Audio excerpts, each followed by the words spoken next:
As a 5-year-old, I was told that my mom would very likely die of cancer.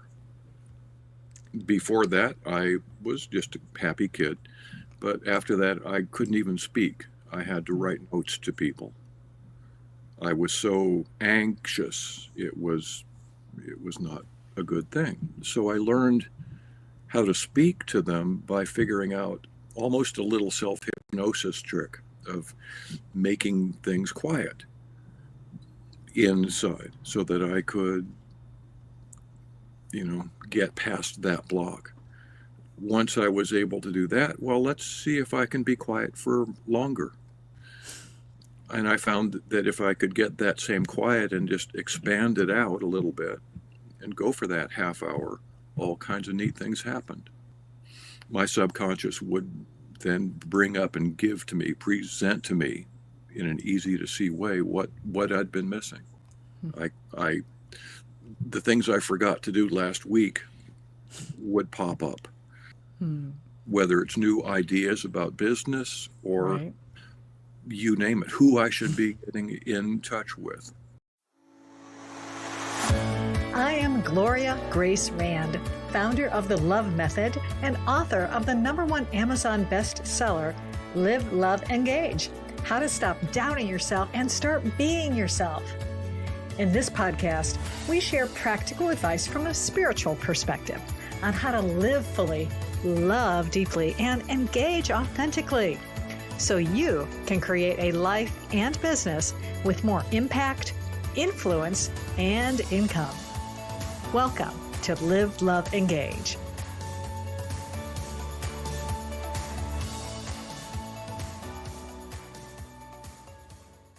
Namaste.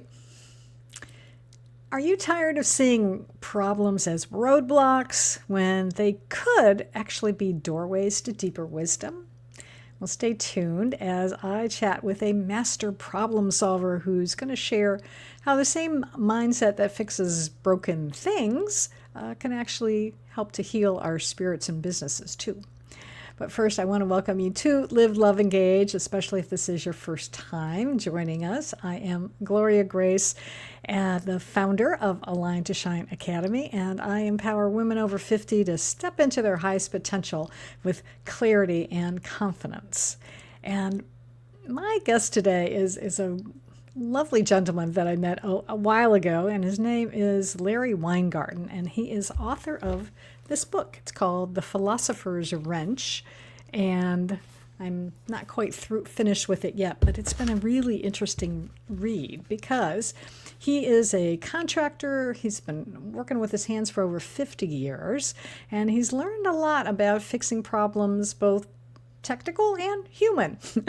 And he enjoys helping people and animals and respects the land that raised him. So I know we're gonna have a really interesting chat today. Not our typical one on this show, and I think it's gonna be even better sometimes than some of them. So, oh well. Hopefully, I haven't set myself up for a fall. All right, I'm gonna welcome Larry right now to Live, Love, Engage. Hi, Well, good to be here. well, I am really interested to talk with you because this has been an interesting book so far for me. And I love how you are, well, let's face it, you're not the typical, I think, gentleman that I've come across, someone who fixes things like, water heaters, but you're a lot deeper guy.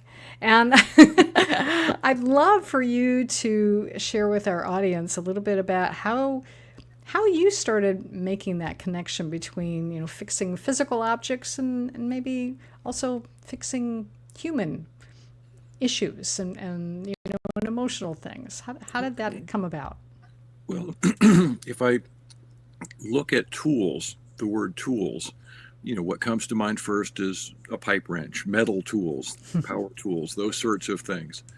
But there are bigger tools if you think of it. Hope. Let's take the word hope, very powerful tool. If you look at what can hope do as opposed to what can a pipe wrench do, well, hope can save lives, and I've used it to prevent suicides. It's a very powerful tool. Acceptance is a tool. Being present or presence is a tool. So I had to sort of step out of my comfort zone, which was just playing with pipes and metal things, and learn how to be of greater service, of greater use. So that's where going with the bigger tools, what I call them, has let me do a whole lot more.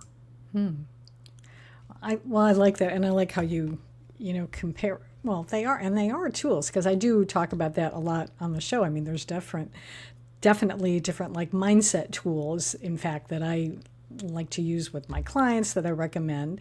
And so it does make sense that there are lots of different ways that we can, lots of different implements, I guess, that we can use to be able to handle things that come around.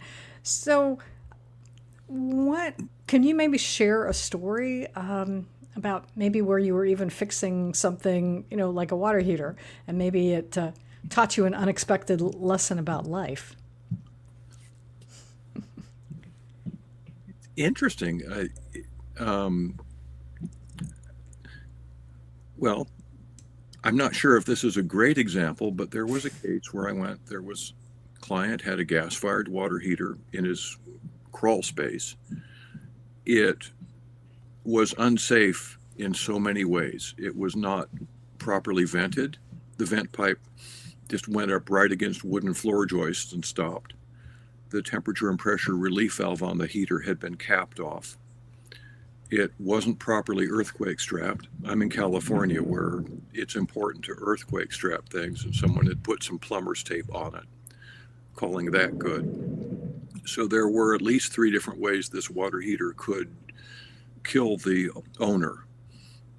And I wouldn't leave the place until I had fixed all of that. I wasn't going to expose him to that risk. So he wound up getting mad at me for basically not allowing him to be killed by his water heater. Oh my goodness. He didn't stay that way, but it was just, sometimes you just, if you know what the right thing is, you just do it. It doesn't matter what other people think. You just, this is the right thing. Full steam ahead, make it right. I didn't care if he didn't pay me or any of that. That wasn't my point. I wasn't going to leave him in an unsafe position. Why do you think was he just afraid that you're going to charge him more money because you're trying to fix all these things that he didn't ask you to fix, or what do you think? Yeah, and plumbers have a bad rep as sort of, what can I do to increase the bill? What's in it for me? What can I say? But I like to be the plumber that goes around and saves people money by making their water heaters last 5 times the normal lifetime, that kind of thing.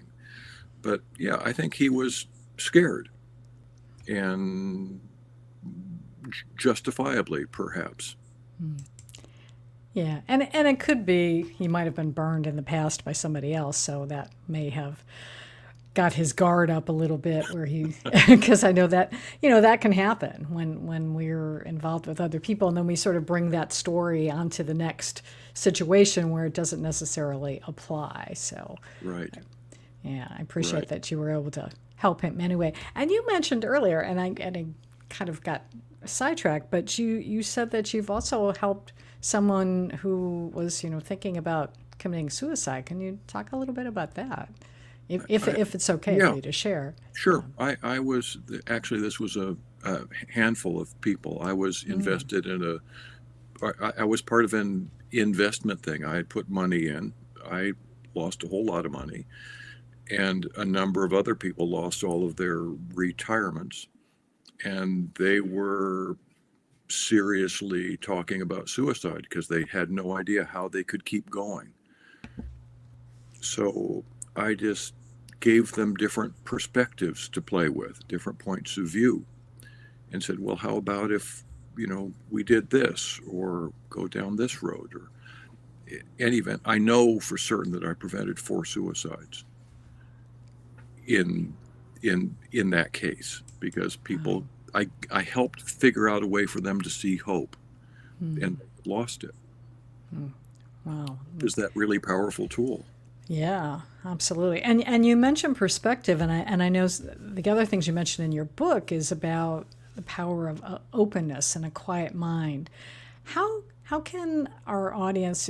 I have women entrepreneurs who watch the show and listen to it. How can they apply those principles to business challenges? Let's Well, say. one thing that I do, I've been self-employed most of my life. So one thing that I do is try to find at least 30 minutes a day to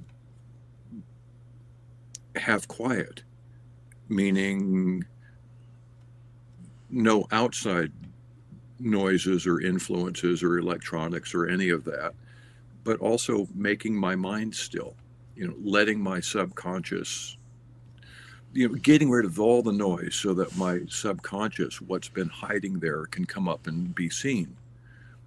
Of my best ideas show up when I quiet my mind. Is that making sense, or do I now Oh sound yeah, crazy? no, you're speaking to the choir here, because that's absolutely what I do as well. So how did you come up with that for yourself as a practice for yourself? Because I know we live in such a hectic world, and not everyone still. I mean, I think more and more people are starting to really see the value of spending time. I love the phrase "be still and know," because that's really it. You have to be still to let your higher self start to communicate with you. So how'd you come up with? How did you start?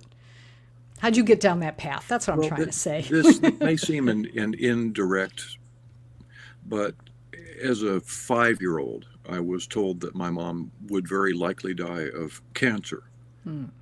Um, Before that, I was just a happy kid, but after that, I couldn't even speak. I had to write notes to people.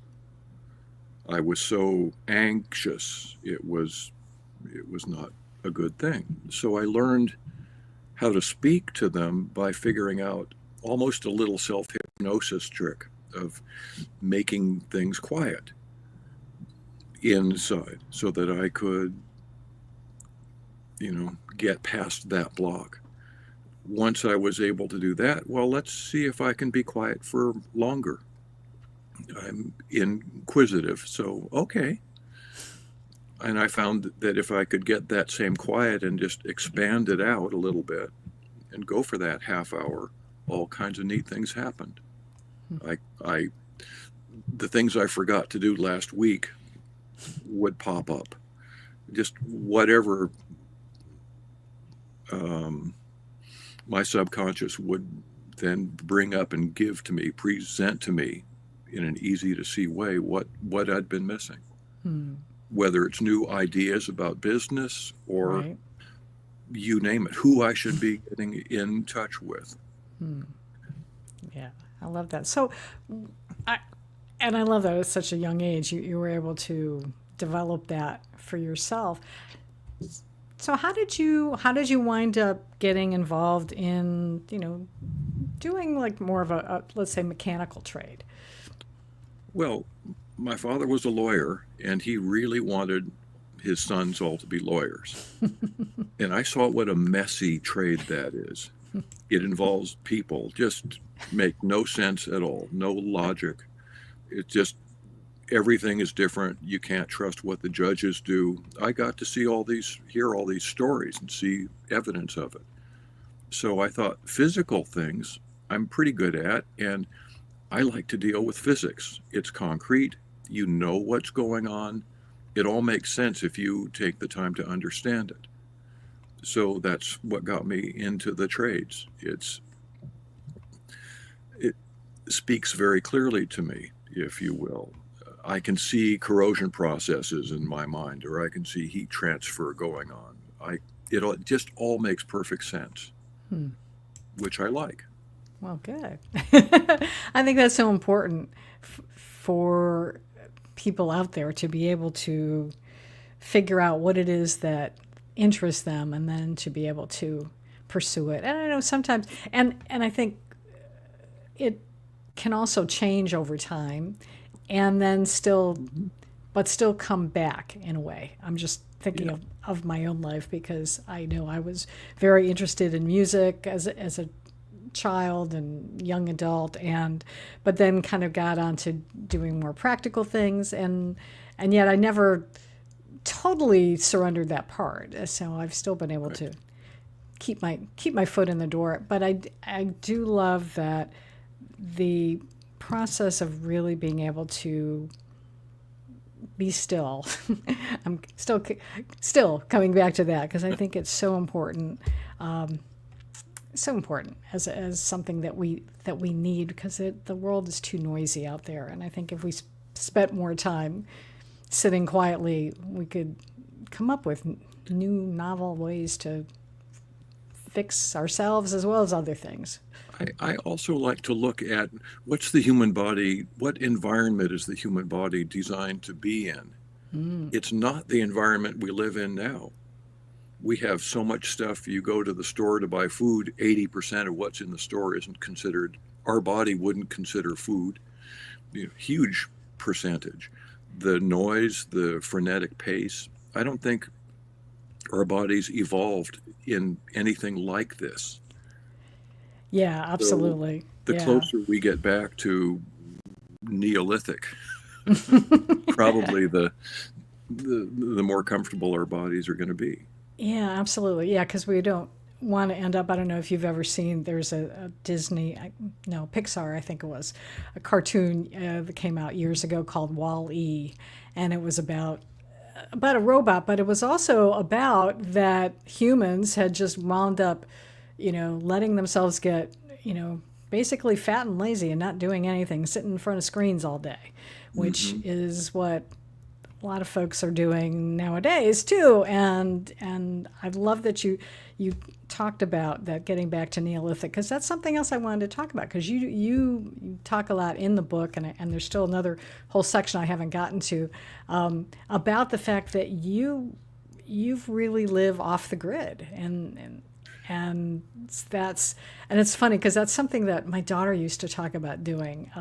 She's in her 30s, but I know even like I think even when she was in college, she just talked about she thought it would be really nice to be able to get somewhere, and be able to just live off the grid. So talk a little bit about what's that been like for you, and what how does that even Okay. inform what you do in your Well, life? this actually is fun because I built the house you can see around me. Finished it roughly 20 years ago. It's off grid, and the way to make that happen is to make it really energy efficient.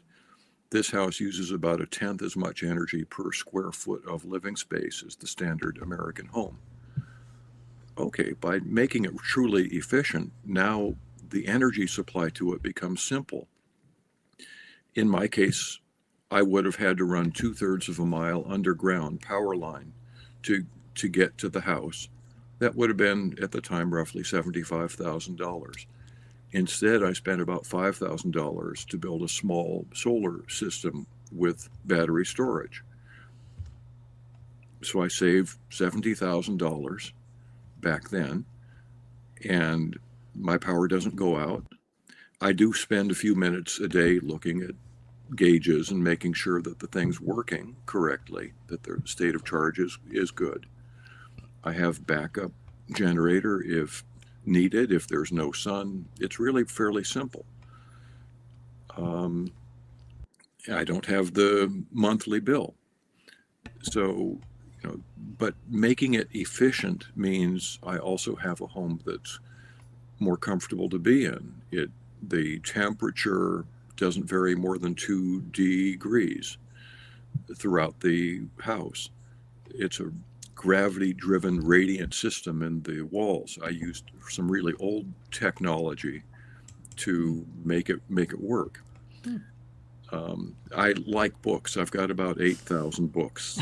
Oh So my. and, and a lot of old technical stuff from the 18 and early 1900s in there. So I've studied and trying to find where ideas come from that I can use. The other thing I should throw in just to finish is that when I built it, the going rate for housing in my area was around $250 a square foot. This house cost about $100 per square foot to build. So being efficient and off grid can actually cost substantially less. I think that's amazing, number one. And number two, well, there's lots of things going through my head. And especially because I had a friend of mine, last year had me reading, reading a book about what would happen if we were all forced off the grid because of, oh, I don't even remember what it was. Some sort of world conflict. And so, one of these, I forget what it's called now, but some kind of thing that would, basically fry like all the electronics, computers, in particular, Right.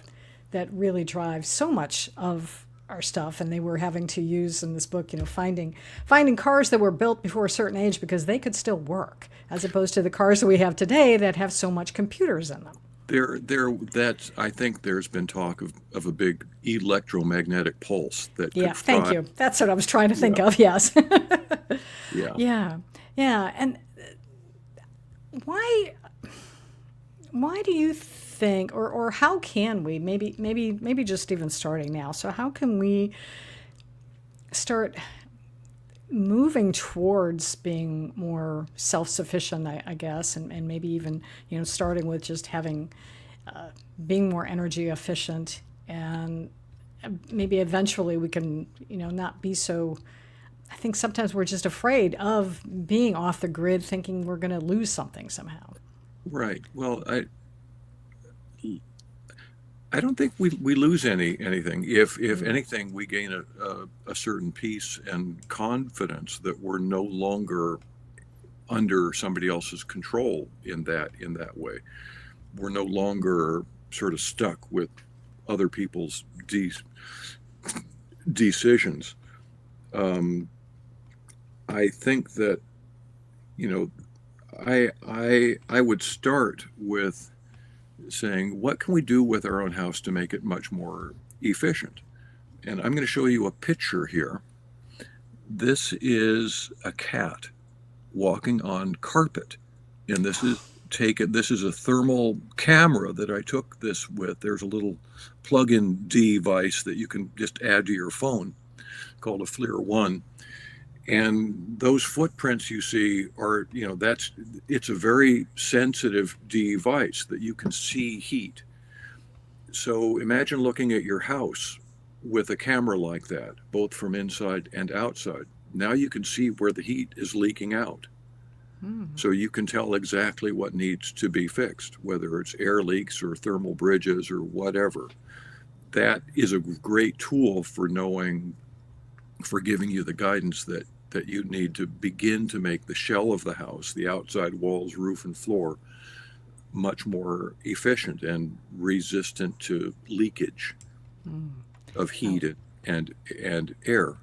So start by making things efficient. If I don't know if many people still have incandescent light bulbs, but LEDs have come such a long ways that that's what we can use now, and they use less than a tenth the energy that incandescents do. They're not just little heat making light creating things. yeah. But looking the, there are devices that you can plug in that then you plug your fridge into this thing. It will tell you how much energy is being used over time. So you can actually see where the biggest energy users in your house are. Maybe it's that second fridge in the garage, or an older fridge indoors that just is not nearly as efficient as a modern one. So you begin to look at all these energy using devices and figure out ways to make them better. Well, yeah, I appreciate that. And, I know it's definitely good for homeowners out there. So, what about someone like myself who's actually living in an apartment? Now, thankfully, most of the time my bill doesn't get too much until the summertime because I live in Florida. And of course, then I am using the air conditioner much more. Like I don't have it on right now, which is lovely. So I'm trying to wait as long as possible until I have to start using it again, but it's going to be soon, I think. So what can someone who, because in an apartment you're kind of beholden to, how the building was built. You're not going to be able to do too much. Right. So, There has been a movement called guerrilla solar, where mm, you basically put your own photovoltaic panels up in a window or on a porch and create your own power that way. Um, my approach is always to do first what can we do to make things efficient, and then add power to it as needed. But another thing is, have energy retrofits been done to your apartment? Has the is the landlord aware that often the power company is willing to energy audit the place and see where the leaks are? I'm out on the west PG&E territory, and they have a tool lending library. They'll lend you a tool called a blower door that will help you find air leaks and other monitoring equipment, so you know what's going on. It might be good to explore some of these things. Sometimes, if overheating is a concern, just having adequate shading on mm, south glass, that's preferably true. on the outside of the glass. Otherwise, it Yeah. just turns into more heat. Yeah, that's true. Yeah. Well, cool. I appreciate that. And I there was one thing I wanted to ask you about as well, and I liked how you showed you showed that image on your phone, and you showed the image of a pussycat, and I think it's safe to say that you're a cat lover like I am because you do talk about that talk about the cats in your book. So I thought what I'd ask you is what kind of lessons maybe have you learned from being around cats that we could learn? What have they taught you? All kinds of things. Um, I have a cat now named Prince, and he teaches me all kinds of things, like what does he need? Well, whatever he needs shows up for them. If he's hungry, food shows up. If he wants to play, everything is a cat toy. Life is real simple for him in this way. If he wants my attention, he zigzags in front of my feet as I'm walking. I've never tripped over him or kicked him or anything like that. I'm careful that way. So he acts on what can go right. Humans act on what can go wrong. We all think the saber-toothed tiger is lurking around that corner.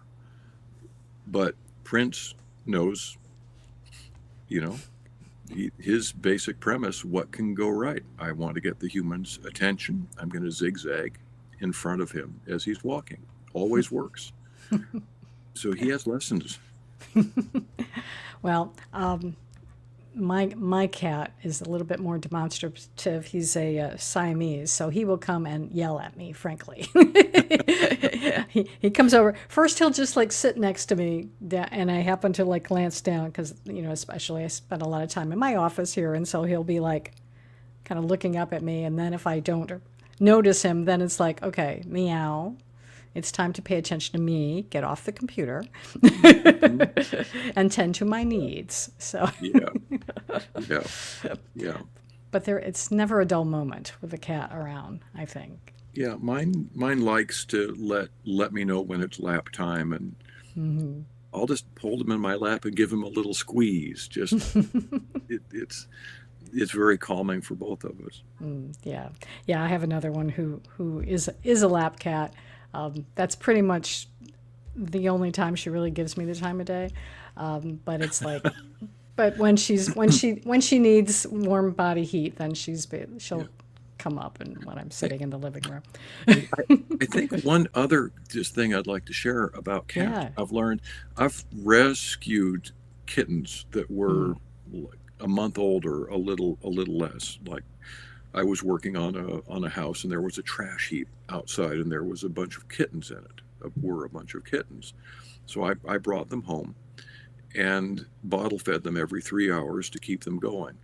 And these turned into cats that were like how a dog would behave. They followed me around. They wanted to be with me, on my shoulders. They just wanted to be close all the time. Not at all like you expect an aloof cat to be. So if you can get to them really young, and they'll bond with you, and it's a completely different experience than I've ever had with cats growing up. Mm. Well, I appreciate that. And I did actually rescue the lap cat. Um, I, but we had dogs at the time, and so that's how I discovered her because um, she was sitting under some bushes, and every time I was walking down the sidewalk, I heard this kind of strange sound. I couldn't figure out the heck it was, and then finally I like happened to notice it's like, oh, it's a little teeny tiny cat. I mean, she fit in my hand. That's how small she was. But I think she did not become quite as you were fortunate to have one who's as affectionate because I think because she was dealing with two dogs that were much bigger than her, she was like, Right. okay, I'm glad that you rescued me, but I'm not going to necessarily be the sweetheart. But the Siamese, he's my love bug. So he's very affectionate. So Mm. at least I have that anyway. What else did I want to ask you? Because I know, yeah, because one of the things you talk about in your book, and this is something that I have had to learn, especially being a podcast host, is asking good questions. And I would say, especially not when I'm here like doing this work, but when let's say I'm on a webinar where I'm learning something, and then they'll be at the end, or even on some type of one-on-one, they'll be like, "Do you have any questions?" And in the past, I would be struck with, "No, I can't think of anything right now, but I'll probably think of it later." So, how does one develop the skill of asking good questions? That's a good question. I think that if you can put yourself in the person you're talking to, if you can put yourself in their shoes and try to get their perspective first, and then how would that affect the question you're going to ask? That might be a good start. I remember, I think part of what you read, my mother asked me a really good question. I wanted to do art as a child. She was an art major in college, so she had some time to think about this. So she asked me, "Will you be able to make a living?" I had to think about that. I didn't know. It seemed the only artists that ever made money were already long dead. So, very good question asked at a very good time. Mm. But Yeah. I think as much as you can do to put yourself in your person's shoes, Mm. try to get that perspective. Yeah, that makes sense. And we come back to that word again about perspective. It is so important, I think, in so many different ways of how we go through life to be able to look at things even from a different perspective, and definitely in dealing with the world we live in today, especially here in the United States. There's a lot of conflict going around where people don't we get so fixed in, okay, this is what I believe and that's what you believe, and we're not finding any ways of being able to, number one, understand each other, let alone find common ground or compromise. And I know I've talked to folks in the past, and I think part of it is that we're unwilling to look at things from the other person's perspective. Right. Yeah, what do you think about that? Well, I Yeah. don't think we've been this divided as a nation since the Civil War, and Mm. we may be heading towards another one. But perspective is an incredibly useful tool for troubleshooting, even. How many different points of view can you bring to bear on some problem. I deal with a lot of plumbing that messes up. So I have to look at the plumbing from, how is the heat transfer going on in here? How are corrosion processes working? How's water flow through it? I get to look at, what are all the different things? How does the owner of this see it? What are they capable of doing or not capable of doing? So the more perspectives I can bring to any problem, the more likelihood I can solve that problem. Um, I've been the eighth plumber on the job where everyone else walked off, you know, but and you can't assume anything from a plumbing point of view. And assumption, this water heater isn't giving me hot water. Oh, there's insulation on one pipe and no insulation on the other pipe on top of the water heater. The plumbers assume that the insulation's on the hot line. It's where it's supposed to be. So I ran water, and that insulated line cooled down real quickly. That told me that the heater was plumbed in backwards. So I couldn't, that not assuming anything based on what I saw gave me the clues that I needed to fix it. Yeah, that's so good. Yes, my mother drilled that into me about never assuming. And those who speak English know why, because you know how the word assume is spelled, and I'm not gonna spell it out for you. You know what it is. You know what I mean. Oh, I know. One question I wanted to ask you about is, and maybe you say it at the end of the book, but I noticed that the little subtitle under, I mean, there's a whole subtitle over here, but it says The Philosopher's Wrench, Book 1. So are you working on book 2? And what is that going to be about? It's more of the same. And yes, book 2 is essentially written. We're editing it now. Oh, okay. And when I wrote this book, I had way too many things to fit. It was going to turn into an overly thick book. So, and ideas keep coming to me steadily. Even this morning, they just won't quit knocking at the door. So, well, good. That's a good problem to have, I think. It is. I mean, if useful stuff wants to show up and be shouted from the rooftops, okay, I'm glad to help. Yeah, well, good. What is one simple practice that our listeners could start today to develop more of this, well, let's call it a philosopher's wrench type of mindset? Well, we've talked, what comes to mind first is that quiet time.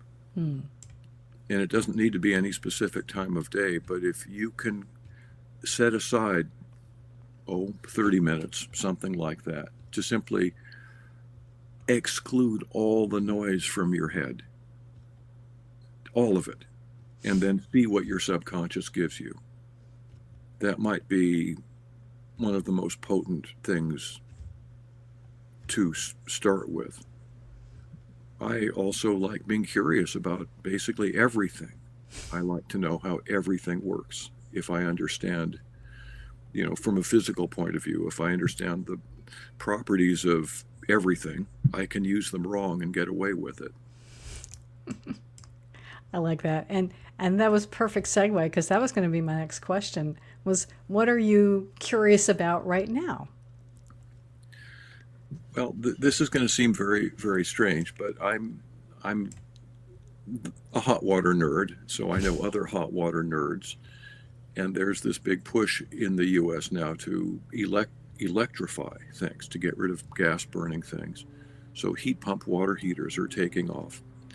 And one of the dilemmas no one has really seen is that heat pump water heaters are basically, they work like a fridge.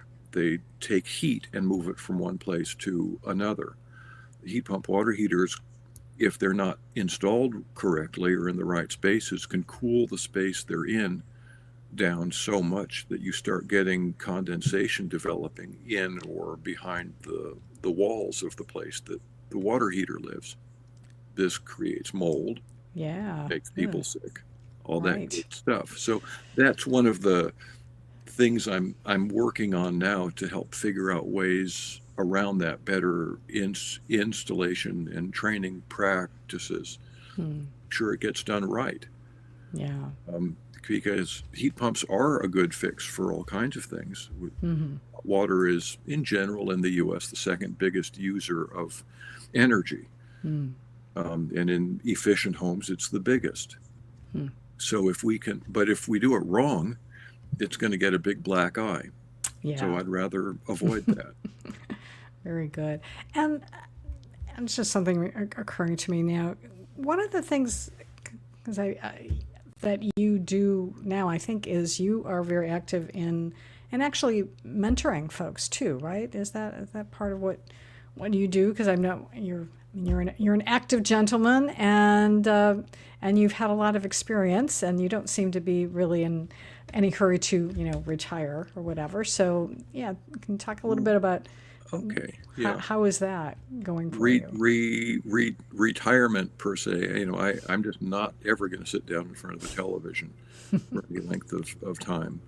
Part of what I've been doing, I've kept my general contractor's license valid so I can go do stuff, but I've been teaching at a local school for disadvantaged youth, and we've been, like, last year we built an 800 square foot house and competed in the Orange County Sustainability Decathlon, where we competed against colleges and universities from around the world. We were the only high school, and we won.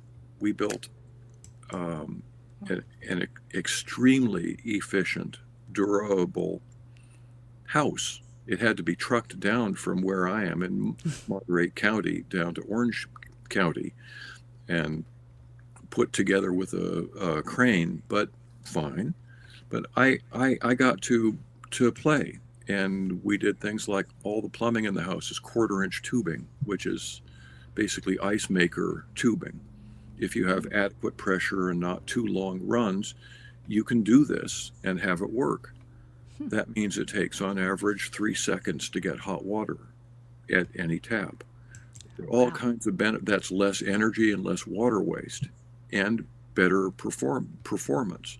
So by rethinking some of these things, you can do much better. And the kids went from a conversation, face to face conversation with them when we met, was them mumbling at the ground. They went from that to public speaking.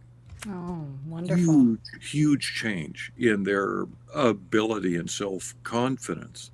Hmm. So, another thing I've been working there is helping them to understand the concepts and tools of financial literacy, how to Hmm. actually understand money and how to manage it.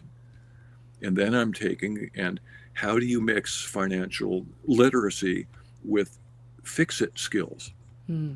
And I gave them a process. If you start by learning how to fix things, make a business of it, now put some money together, go buy a wrecked house. Even if you need money partners, get a really ruined house.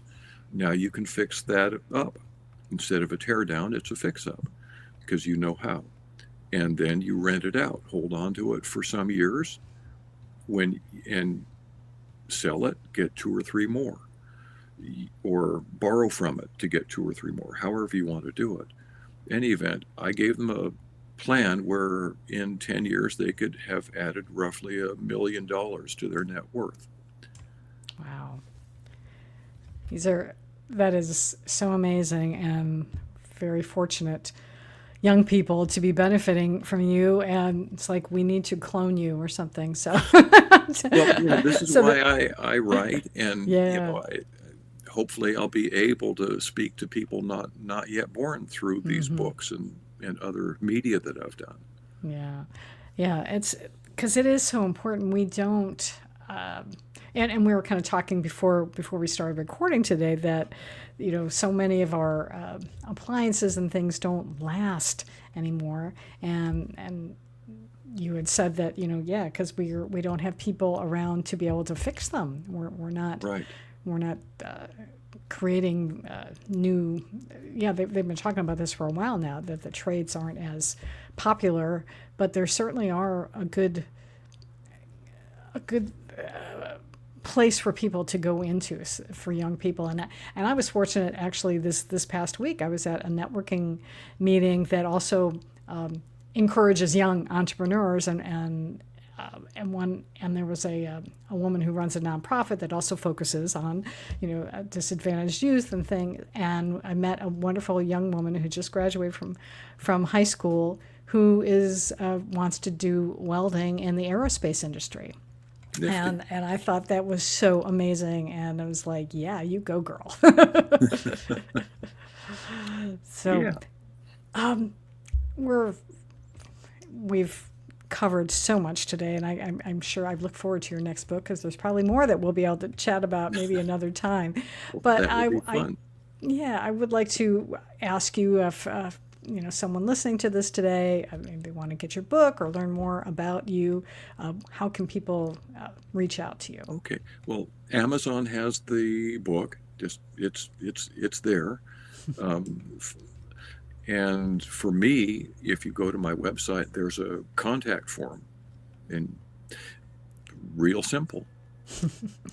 All right, very good. And I will have that in the show notes, and it is your name, LarryWeingarten.com. Yes. But you'll be able to get all that information. And again, the book is The Philosopher's Wrench, so you can, as opposed to the Philosopher's Stone, which is Harry Potter, or at least in the UK it is. I know that version. So thank you so much for being with us today. I really, really appreciate it, and you spending some time and enlightening us about tools, mindset, and otherwise. Well, you have made it fun to be here. Thank you. Thank you. And I do want to thank all of you for watching and for listening. And I hope you did receive some value out of our conversation. And I would love to hear if you did. You can find me on social media. You can contact me, or if you also enjoyed this and you're listening on like Spotify or Apple Podcasts, I'd love a review. That would be great too. And of course, be subscribed if you're not subscribed already. So, yeah, I think that's going to do it. That's my public service announcement. So until next time, as always, I encourage you to go out and live fully, love deeply, and engage authentically.